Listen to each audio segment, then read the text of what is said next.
Bonjour à tous. Aujourd'hui, nous sommes heureux de vous retrouver une fois de plus sur Twitch et on va prendre le temps de recevoir deux invités qui sont à mes côtés. Moi, je m'appelle Lisa et je suis à nouveau votre hôte pour ce soir. Je suis accompagnée donc de Nathaniel Bass, donc CEO de Influence Metrics, c'est ça? Ça claque. Et de Corentin Binois qui est étudiant à Digital Campus en master direction artistique digital. C'est ça, ouais. En SP, DA et digital. Ouais. Et graphiste. Et graphiste en freelance et en même temps en alternant, du coup, chez Barry, une agence de communication dans le transport. Ok, trop bien. Et ben moi, je suis ravie de vous avoir tous les deux aujourd'hui. Je pense qu'on va passer un chouette moment. J'ai une première question pour toi, Nathaniel. Est-ce que tu as un souvenir de tes études? Ouais, on va essayer de remonter un peu loin. Ouais, là, ça fait très très loin. Attends, je réfléchis. Oui, j'ai des souvenirs. Alors moi, je suis un très mauvais exemple parce que j'ai pas fait grand chose à la fac. Donc j'ai fait la fac déjà, donc à Bordeaux 3. Et les seuls souvenirs que j'ai, c'est licence jouer à Counter-Strike pendant les cours de sociaux. Mais j'ai réussi à écouter en même temps.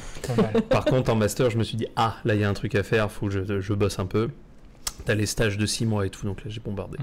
Mais j'ai fait de la com et ça s'est très bien passé. Mais j'ai bossé que à partir de master. Je sais pas si c'est un bon conseil. Non. Je suis pas sûre qu'il faut prendre des notes. Attends, je crois qu'on me dit qu'en plus j'ai fait des conneries, j'aurais pas dû dire ça. En plus, c'est mon professeur, donc oui, c'est vrai. Je suis en master, donc va falloir quand même que tu travailles bien. Ouais, quand même, je bosse. Donc, effectivement, toi, tu es intervenant à Digital Campus, donc dans ta spécialité qui est la data, et tu es chef d'entreprise. Influence Metrics, c'est une agence de data influence. C'est ça. Avant qu'on défriche un peu tout ça, comment t'es passé de la brique, je suis étudiant, je fais les trucs de mon côté, je joue à Counter-Strike, j'essaye de me dépatouiller en master, tout ça, et je suis chef d'entreprise, c'est moi le boss, je présente mon produit à des clients, etc. Est-ce que ça s'est fait super rapidement ou est-ce que t'as dû vraiment...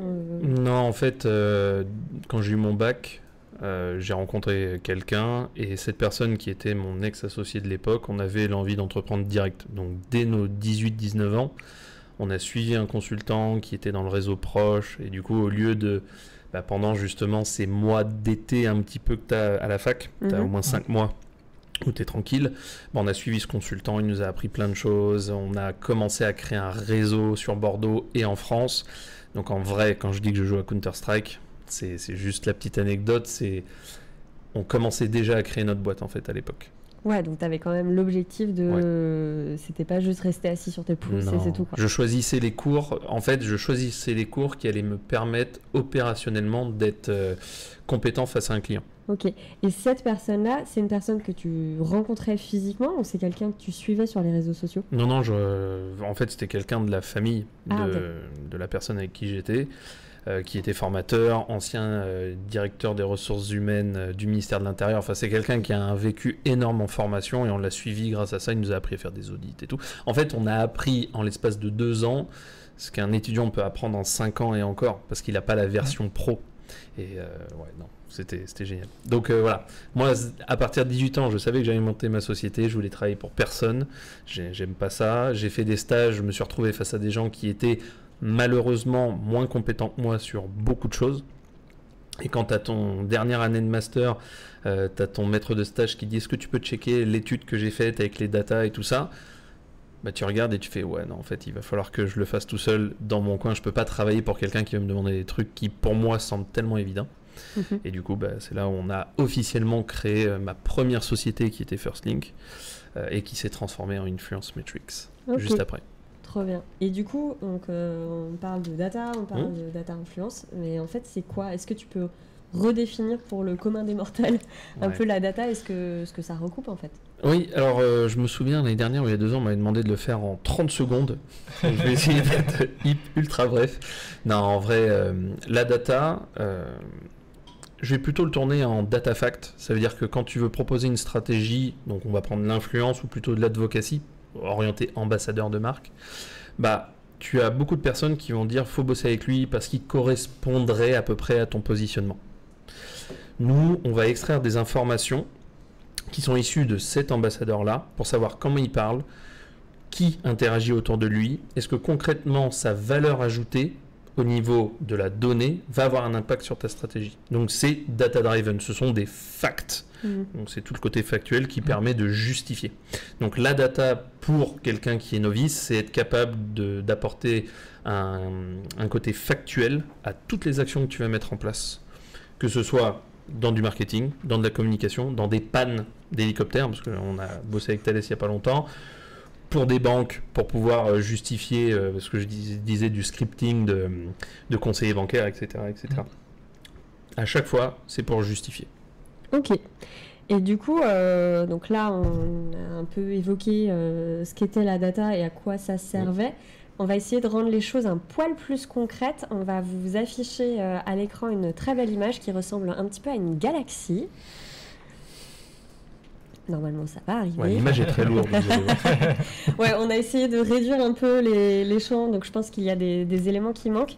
On va pas rentrer dans le détail, mais donc c'est une partie du travail, par exemple, que tu montres sur ton LinkedIn, donc, auquel on peut accéder. N'hésitez pas à le suivre d'ailleurs sur LinkedIn. Est-ce que tu peux nous expliquer un petit peu ce qu'on est en train de regarder ? Oui, alors ça s'appelle un graphe de réseau. C'est quelque chose qui existe depuis une dizaine d'années déjà, hein, les graphes, la méthode des graphes, mais c'est devenu vraiment à la mode, entre guillemets, ou sur le côté opérationnel dans beaucoup d'agences maintenant, et notamment les agences d'influence, qui ont besoin de nous pour pouvoir analyser tout ça, parce que ça permet en fait de mettre en avant les comportements entre les données.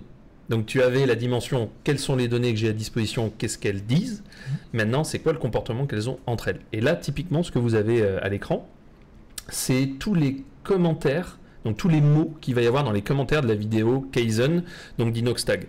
Oui, je n'avais pas mis de contexte, mais oui, c'est les commentaires de la vidéo d'Inoxtag, c'est ça. Donc Kaizen. Et en fait, il y en avait, alors je ne sais plus s'il y en a 9000 ou 90 000, enfin ça fait un petit moment qu'on l'a extrait, mais dans l'idée, tu ne peux pas les lire comme ça.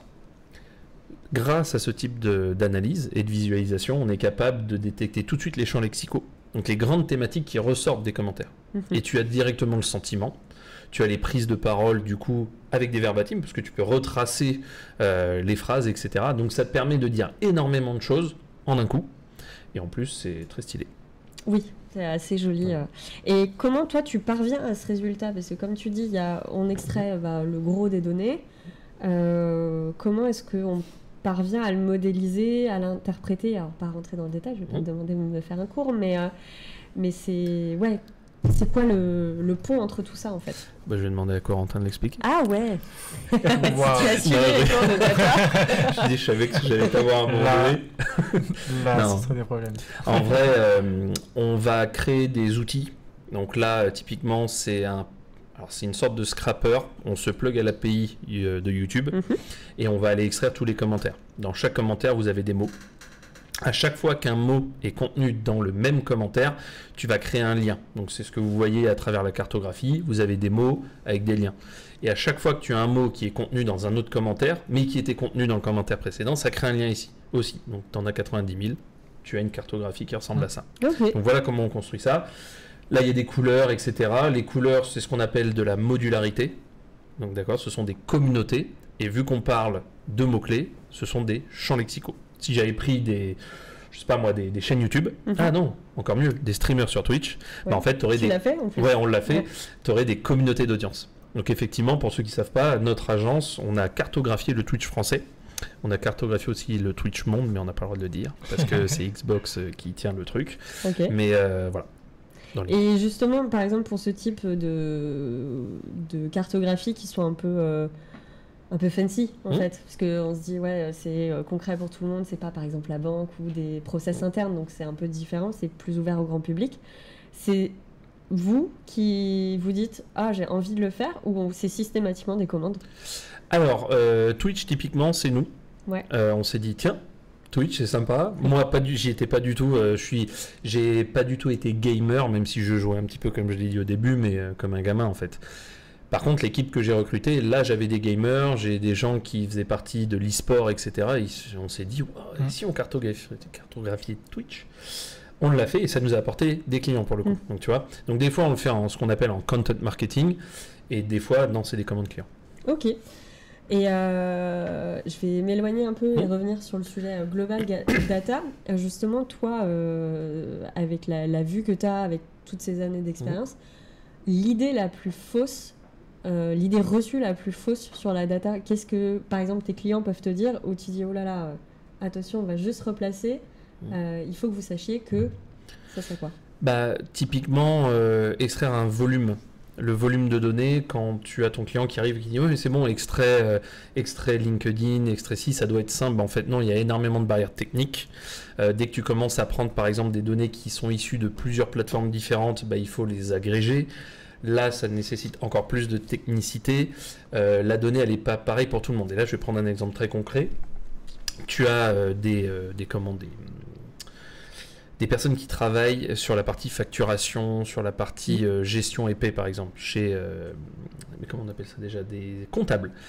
Bah, tu as, je sais pas, une dame qui va rentrer son truc à la main, et puis elle va mettre du rouge, et puis elle va mettre du gras, et puis enfin, elle va faire des fautes d'orthographe, etc., etc. Et puis de l'autre côté, tu as quelqu'un qui respecte les règles standardisées d'un Excel, par exemple. Bah, vous mettez ces deux fichiers qui expriment exactement la même chose. Bah, ça va planter parce qu'il y en a un qui n'a pas respecté des codes. Donc du coup, ça veut dire qu'il faut créer un script dédié, etc., etc., etc. Okay. Donc voilà, typiquement, juste ça, le fait que quelqu'un mette une virgule peut changer tout l'aspect en fait de la data qu'on a. Dernier exemple. Ouais. J'aime bien. Je parle beaucoup.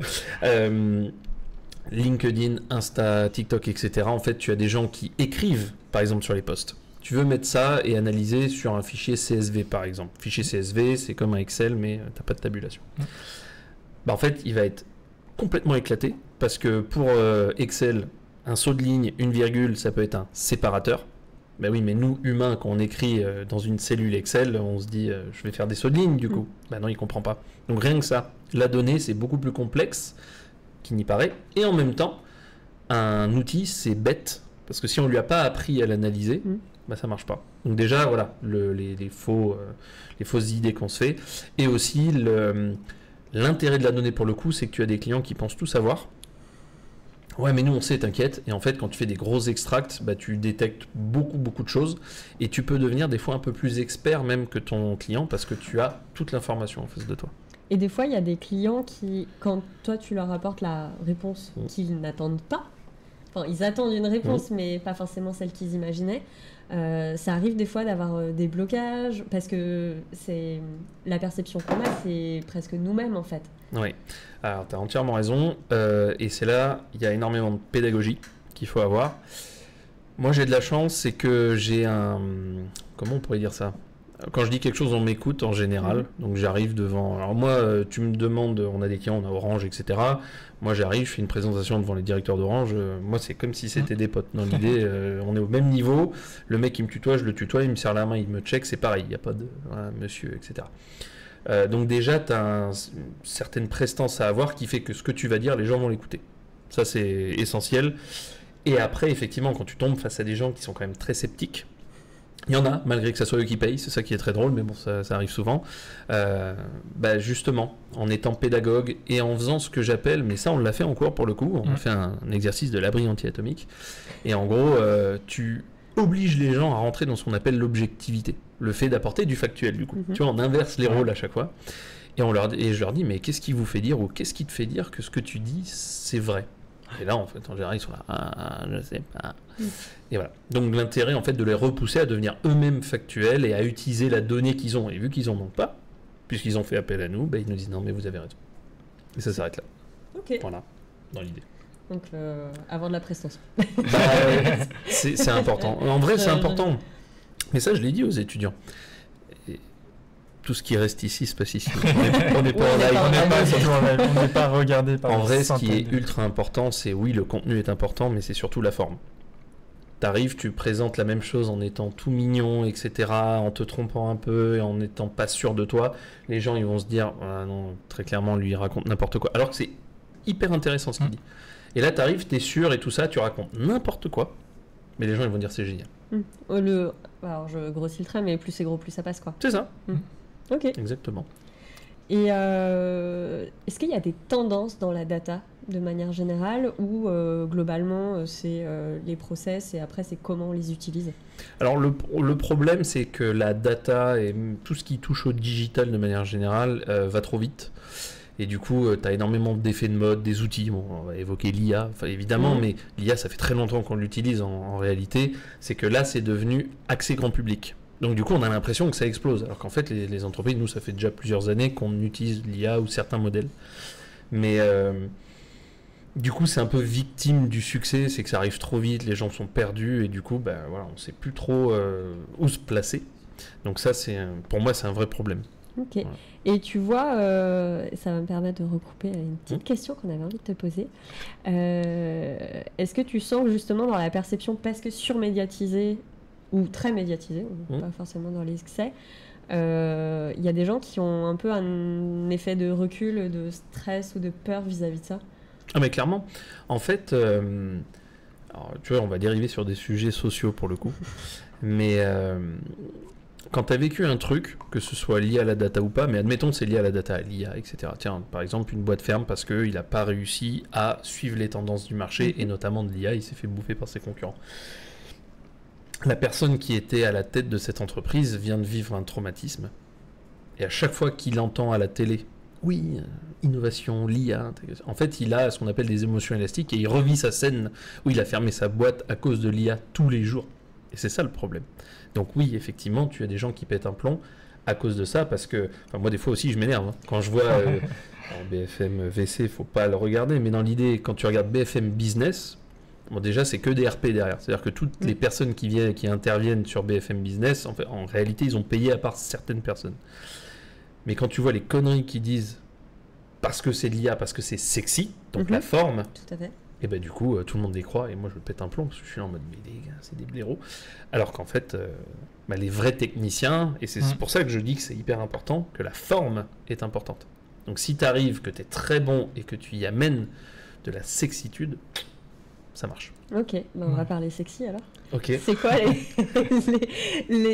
un peu le top 5, top 3, top 10, top ce que tu veux, des données qui sont récoltées sur les gens normaux comme nous? Alors, vous avez tous souscrit en fait sur vos réseaux sociaux, sur le web, sur toutes les plateformes où vous allez, à des conditions générales que personne ne lit. Donc votre nom, votre prénom, votre âge, votre sexe, où vous habitez, etc. C'est un type de données qui est énormément véhiculé et on ne se rend pas compte. Je prends un exemple, tu as un compte Insta. Ça fait déjà vieux de dire on a un compte Insta. Voilà. Mais bon.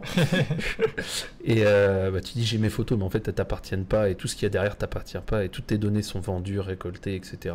et vendues à des assureurs, à des mutuelles. Donc déjà rien que sur des données sociales, mais surtout personnelles, ça c'est un gros volume de données.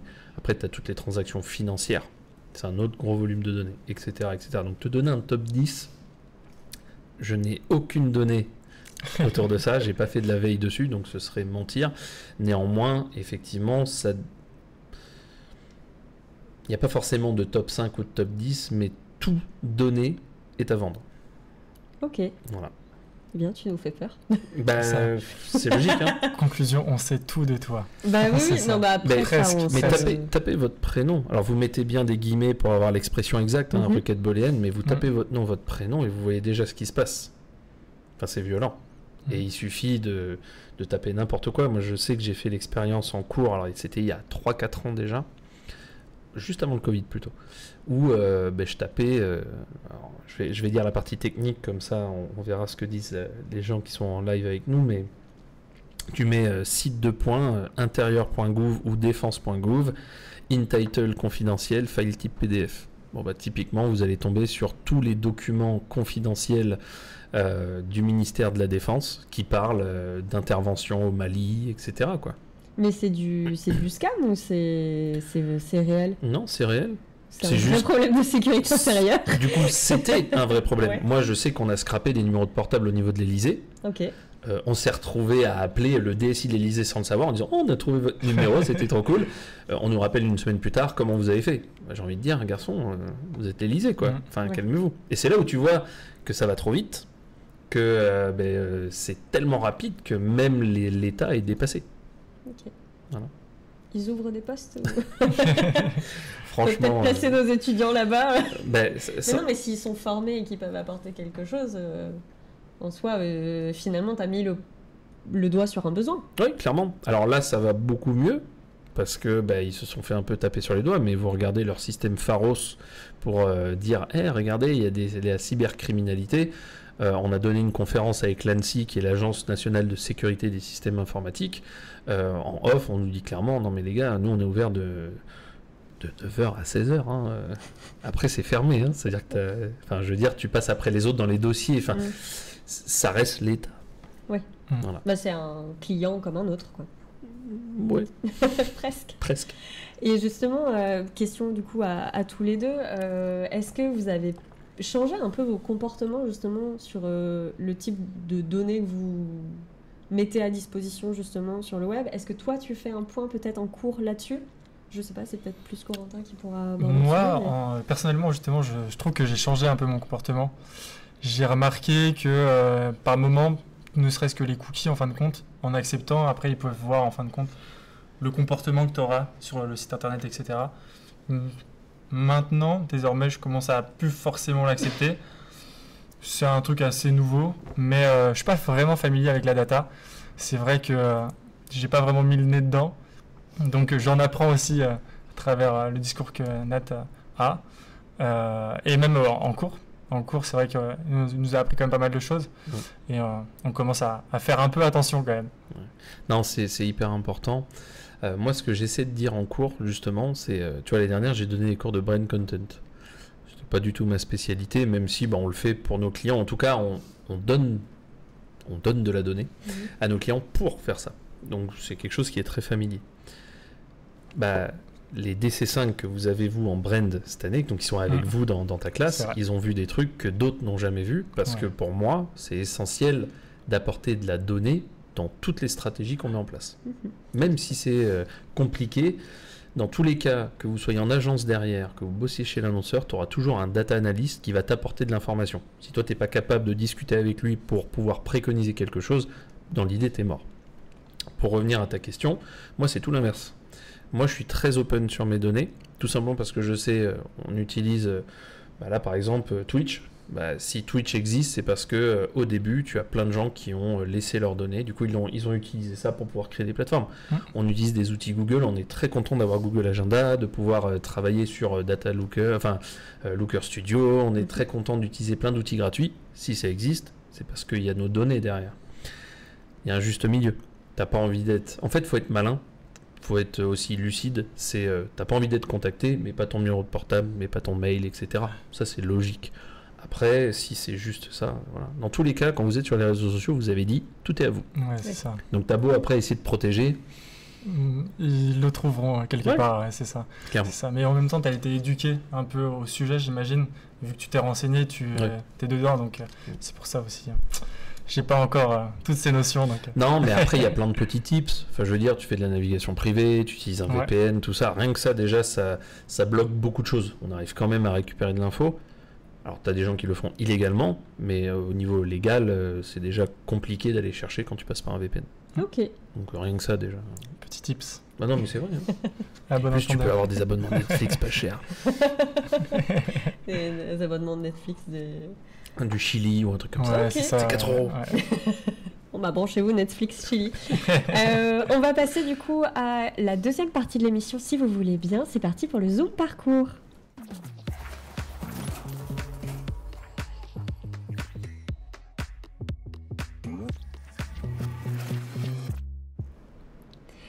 Zoom Parcours, et on va se concentrer sur toi, Corentin. Attention, c'est mon moment. Est-ce que tu peux nous redire un petit peu qu'est-ce que tu fais dans la vie exactement? Qu'est-ce que je fais dans la vie actuellement? Donc actuellement, je suis notamment étudiant à Digital Campus, donc en master SP DA, donc direction artistique.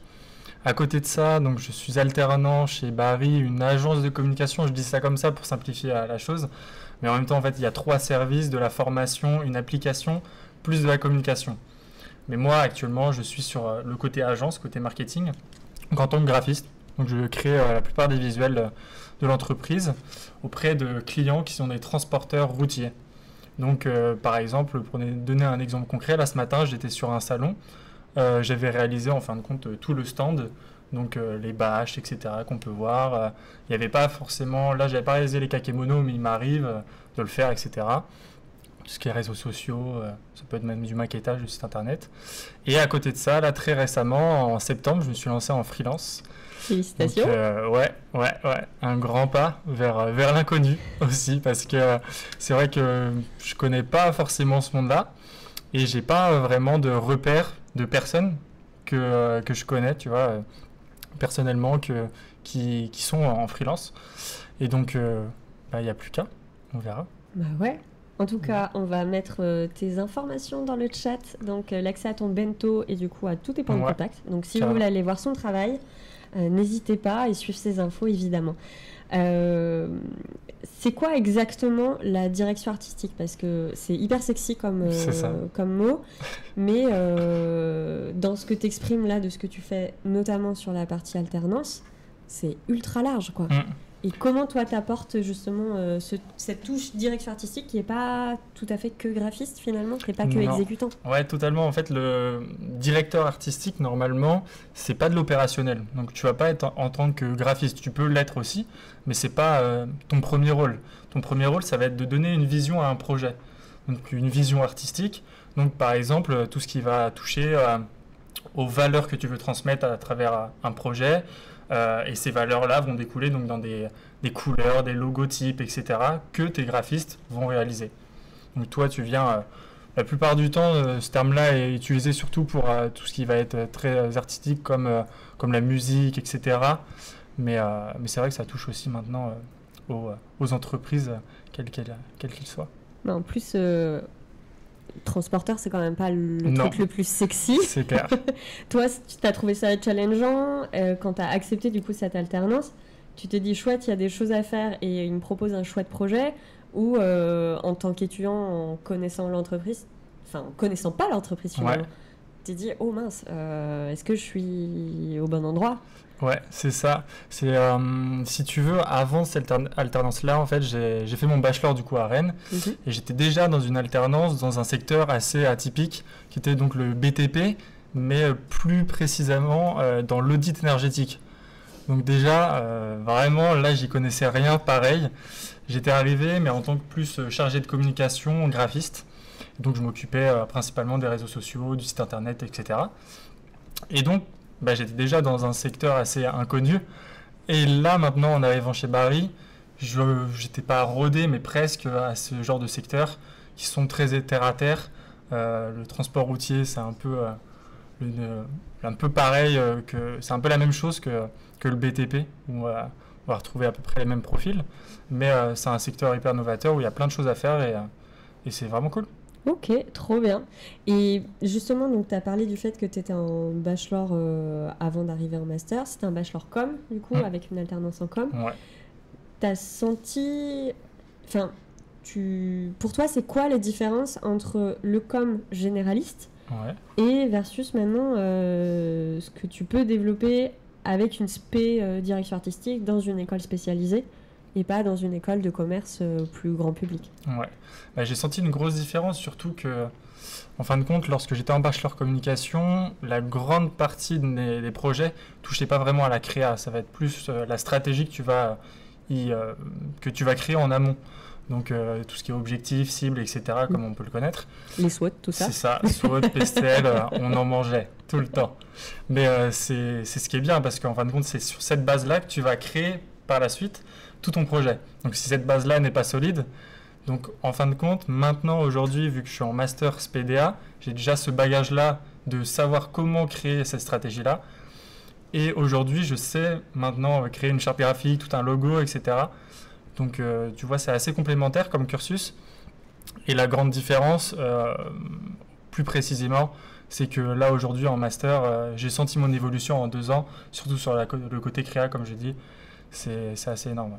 Ouais, et puis en plus, tu as aussi le gros projet d'ici Start, où là, tu te nourris de tout ça. Je t'ai senti tiquer quand tu as entendu Pestel et SWOT. Un avis sur les Pestel et les SWOT sans data. Bah, ouais, alors ils le savent puisqu'on a fait l'exercice en cours de toute façon. Tu les construis, la plupart du temps tu le construis en allant sur internet et tu sais pas où tu vas et tu cherches des infos. Moi je leur ai montré une méthodologie et une stratégie pour aller récupérer de l'information. Et tu dois toujours l'agrémenter d'audit et d'analyse. Donc ça ils le savent, on l'a vu en cours. Mais c'est là où c'est important. Tu vois, tu parlais de ton métier DA où tu vas justement être beaucoup dans la création. Moi j'utilise beaucoup, et je crois que je vous l'ai dit en cours, du film et du livre de Frédéric Becbédé, 99 francs. Où en gros, tu vois justement un directeur artistique être beaucoup trop dans la créa et ne pas écouter justement ces facteurs un petit peu observables qui justifient un peu les strates. Et bon, il y a d'autres choses sur ce film, mais dans l'idée, c'est que la data et la création peuvent très clairement travailler ensemble.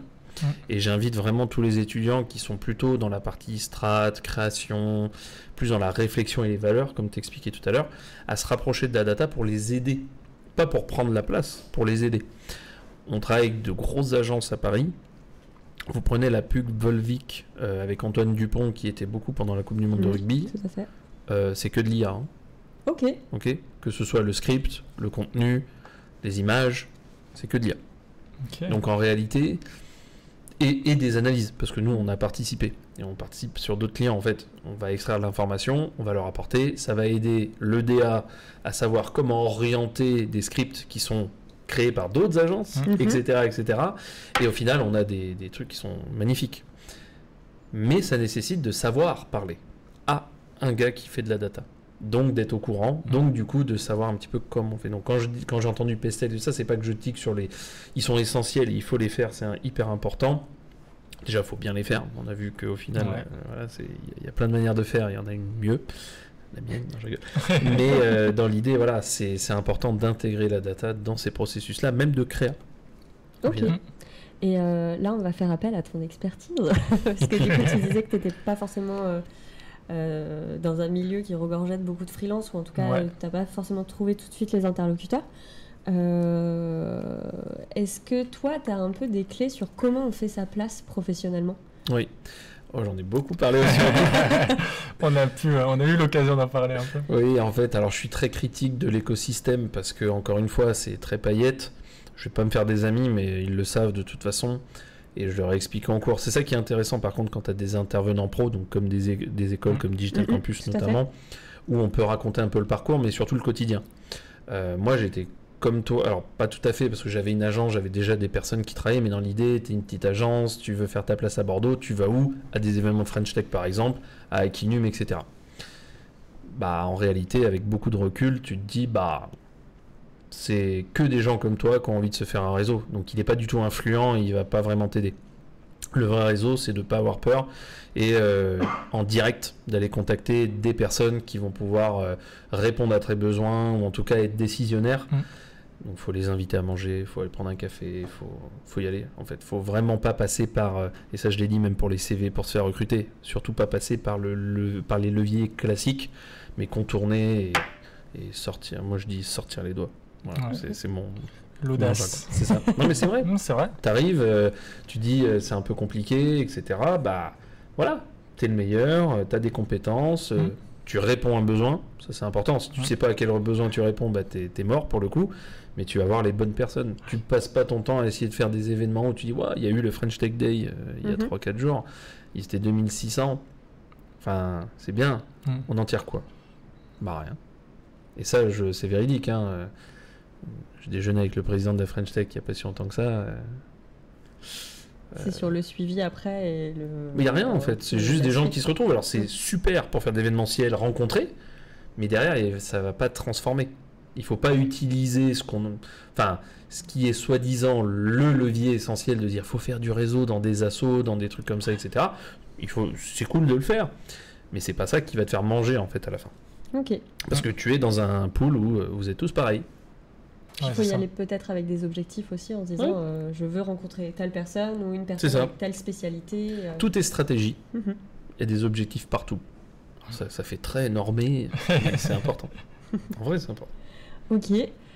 Question ouverte aussi pour tous les deux et je pense qu'il y aura des petites choses intéressantes et on va peut-être sortir un peu du full pro, mais c'est quoi le projet qui vous a le plus challengé, plus important de votre vie, peut-être pas, hein, je pense qu'il y a des trucs perso que vous n'avez pas forcément envie de dire, mais je sais pas moi, donner de la sueur, des choses comme ça, quoi. Qu'est-ce qui vous a challengé? Tu veux que je commence? Oui. Allez. Là, il n'y a pas longtemps, en fait, j'ai eu un gros projet, plus perso du coup, qu'au lieu de pro, à côté de ma freelance. J'ai fait le GR20 en fait. Je me suis lancé ce projet-là, mais normalement en duo. Donc c'était avec un ami à moi qui m'a téléphoné en mars et il me dit est-ce que t'es chaud? T'es chaud cet été, on fait le GR20. Déjà, je lui dis le GR quoi, parce qu'en fait, je connaissais pas forcément. Donc je regarde, je me renseigne, etc. Et le lendemain, je lui dis go. Et j'ai commencé à m'entraîner en fait. J'ai commencé à me renseigner surtout sur l'entraînement à avoir. Et donc, on s'est fixé des objectifs où chaque mois, on voulait aller faire une rando dans les Pyrénées.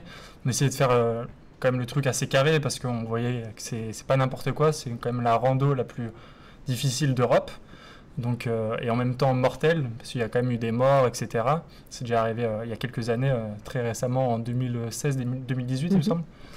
Et donc voilà, pour me préparer au mieux.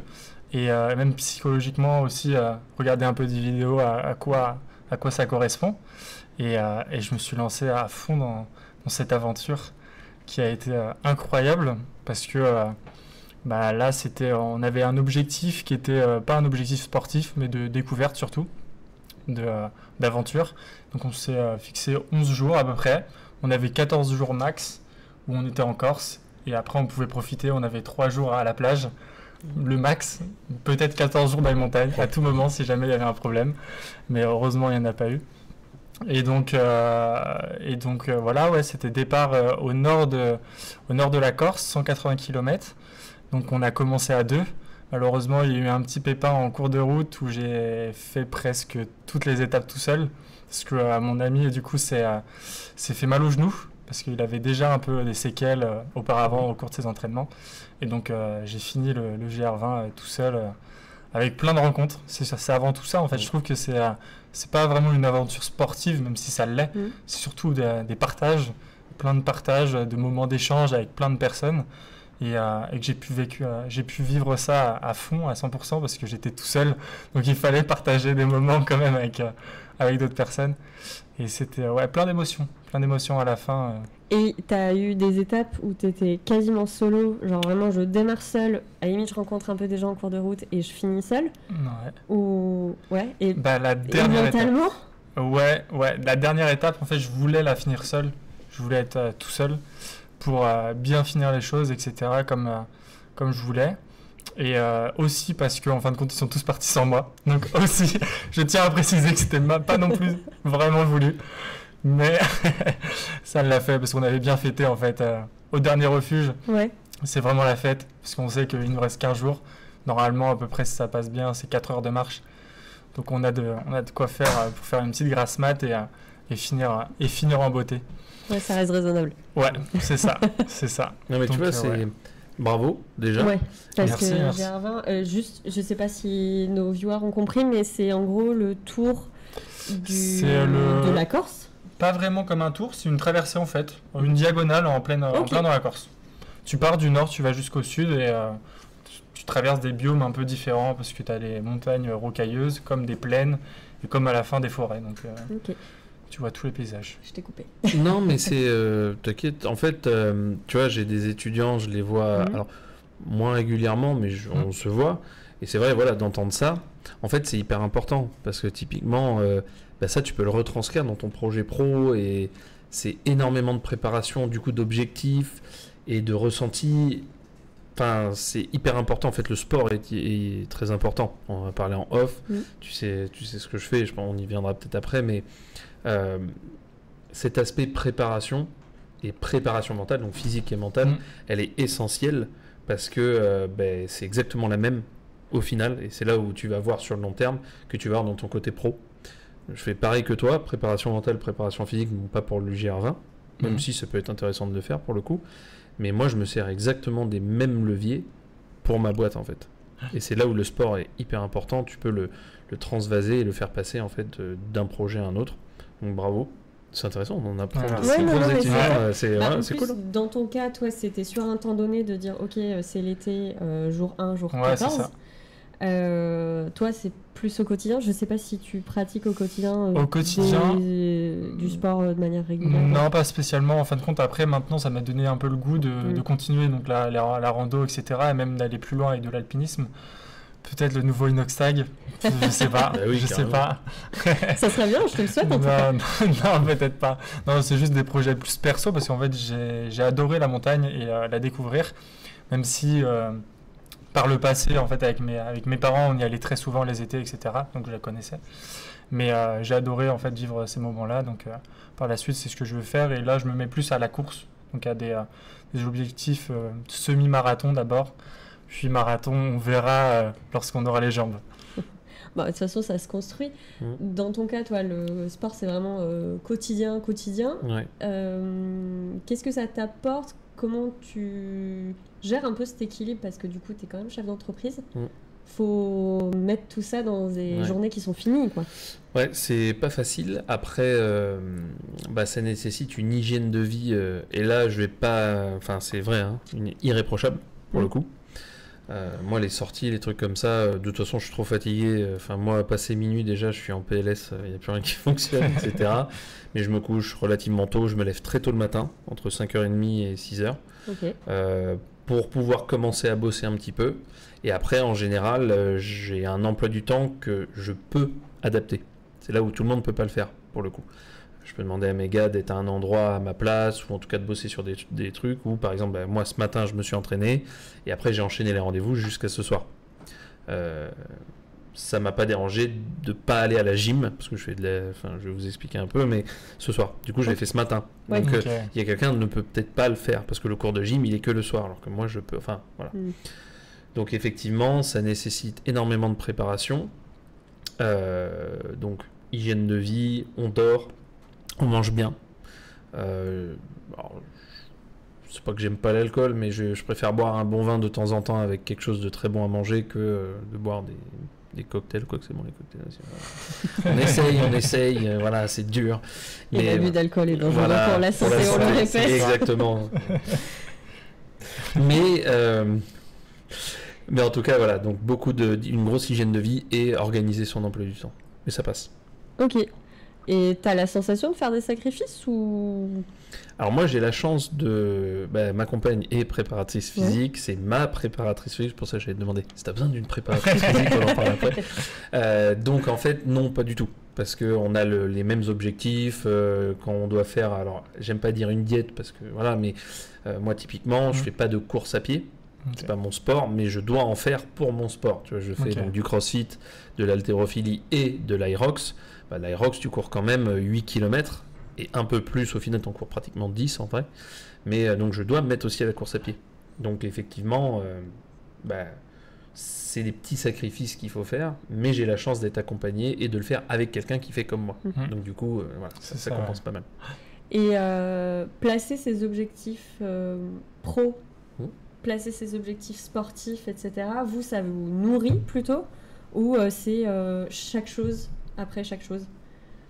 Ouais, moi j'ai trouvé justement, lorsque je suis revenu du GR20, mon esprit créatif en tout cas était un peu plus développé. Peut-être c'est aussi le fait qu'il y ait eu une grande pause, parce que pendant ce GR, en fait, tu n'as pas de connexion. Donc obligatoirement, tu es un peu pas seul au monde, mais presque. Donc c'est ça, tu as le temps de réfléchir, de te poser des questions, etc. Et surtout ne pas penser à d'autres choses que à quelle heure je vais arriver le lendemain et est-ce qu'il y aura des sources pour me baigner. C'est tout. Donc ça, c'était vraiment bénéfique. Et je trouve que en revenant là, en septembre, en tout cas, en cours, etc., même en alternance, j'ai senti un autre chose, en fait. Un développement différent. Ouais. Côté nouveau souffle. Ouais, c'est ça. Ok. Et toi, de ton côté? Pareil, moi j'ai toujours été compétiteur. Enfin, j'ai fait sport-études rugby, j'ai joué à haut niveau, très haut niveau au rugby. Donc du coup, forcément, ça... Moi, je suis comme ça, en fait. T'es câblé pour le challenge. Ah, mais clairement. Ouais. Donc, c'est-à-dire que je peux pas m'arrêter de faire du sport parce que j'aime ça, mais je peux pas m'arrêter d'entreprendre ou en tout cas de bosser Mais ouais, juste de bosser en fait. Quand je dis, mais moi je suis trop content d'aller bosser, les gens ils me comprennent pas des fois. Ah ouais, mais t'as pas envie d'un week-end? Alors c'est important de couper, ça c'est sûr. Mais moi, si je dois bosser un week-end pour pouvoir rendre, alors heureux, en tout cas satisfait un client, bah, pour moi c'est un challenge. Donc du coup, je suis content. Donc c'est positif. Et du coup, on y va et on bosse et on s'envoie. Et le fait de faire du sport à côté bah, permet d'équilibrer. Quand j'en ai pas assez au niveau pro, bah, j'en prends plus au niveau sport.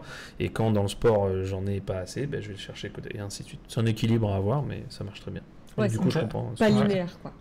Ok. Sinon, on s'emmerderait un peu. Ouais. Ouais, bah, tant mieux de trouver tout ça. On arrive un petit peu à la fin de cette émission et je Déjà suis désolée. Déjà Ouais, ça passe très trop très vite, en vite. fait. Ouais. Bah, en général, quand il y a des bons sujets, etc., vous êtes des bons sujets. Après, ça t'as passe parlé vite. d'un gars juste avant que ça fait 50 jours qu'il est en live. On peut Ouais, peut-être c'est vrai. rester un peu plus longtemps. Je sais pas si Bah, la ça régie... dépend. S'il sub, on rajoute 4 minutes. Vas-y, bah, Est-ce que sebez, vous s'il vous avez, plaît, vous sebez. avez à manger, de quoi dormir ou... Non, ne sevez pas, on n'est pas là pour ça.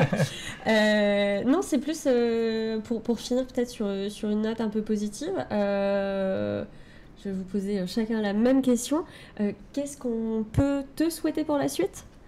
Ce qu'on peut me souhaiter, c'est que ma freelance réussisse, que je commence à avoir mes premiers projets surtout, pour me booster au maximum. Là, j'ai déjà quelques devis qui sont partis, donc ça c'est cool. Yeah. Donc on espère que ça va être accepté surtout, Money, money.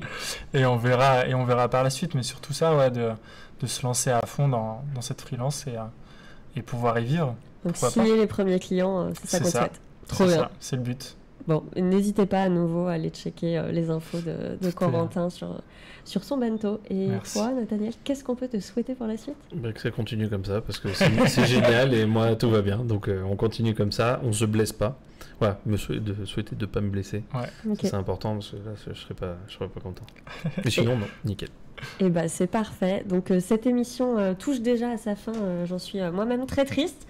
Néanmoins, si vous voulez revoir cette émission, elle sera disponible en replay, parce que voilà, il n'y a jamais trop de Nathaniel et de Corentin. Et pour ceux qui souhaiteraient en savoir un petit peu plus sur comment on accède à ces métiers de graphiste, de directeur artistique ou d'expert en data, Ouais, d'expert en data analyst, Ouais, de ok. consultant data. Consultant en data. Nos écoles sont en porte ouverte le 14 décembre prochain. Donc n'hésitez pas à consulter les dates et les campus près de chez vous. D'ici là, je vous souhaite une très bonne soirée. Je vous dis à bientôt et on se revoit très vite. À bientôt. Salut. Ah oh Ah, Non. Ah non. C'est pas oula. coupé? C'est pas coupé. On a oublié de remercier chaleureusement C'est la vrai. régie. Donc Flavie, qui est derrière les écrans, derrière les la caméras. fameuse. Sans qui ce live n'aurait pas eu lieu, sans qui Sans ce qui il a live- failli pas arriver. Ah, Ouais, on a commencé un petit peu en retard, mais en tout cas, merci à Flavie qui régit nos lives depuis plusieurs années maintenant, d'une main de maître. Donc voilà, je pense qu'on peut applaudir Flavie. good job. Et là, on peut se quitter et finir cette émission. Bonne soirée à tous. Clap de fin. Clap de fin.